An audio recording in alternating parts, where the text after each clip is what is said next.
Welcome to our channel. Today we how to activate your Google Workspace subscription, full guide step by step clearly. To activate your Google Workspace subscription, start by visiting the Google Workspace website. Click on the Get Started button on the home page. You will be prompted to enter your business name and the number of employees. Fill in the required information, then click Next. Enter your contact information, including your name and email address. Following that, create a password for your Google account.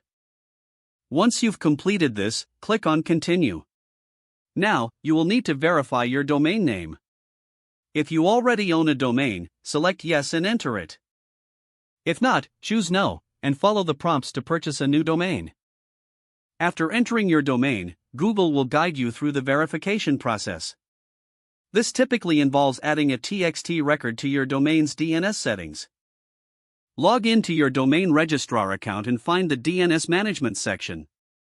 Copy the TXT record provided by Google and paste it into the appropriate field.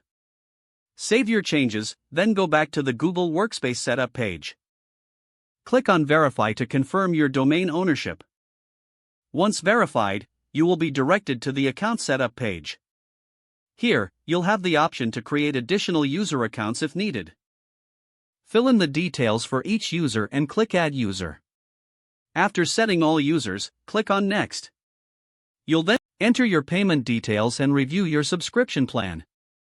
Once everything looks correct, click on Start My Free Trial or Purchase. After completing the payment process, proceed to the Google Admin Console to manage your settings and users. You are now ready to explore the various tools available in Google Workspace. Take your time to familiarize yourself with services like Gmail, Drive, and Calendar. Congratulations on activating your Google Workspace subscription. If the page does not load, refresh the browser or try again in a private or incognito window. Make sure you are using the correct email address, then retype it carefully to avoid small typos. If your password is not accepted, use the reset option and create a new strong password you can remember. Check your spam folder for verification or security emails, then complete any requested content. Enable two-factor authentication if available to improve account security and reduce unauthorized access risk. Don't forget to like this video and subscribe to our channel for more step-by-step tech guides.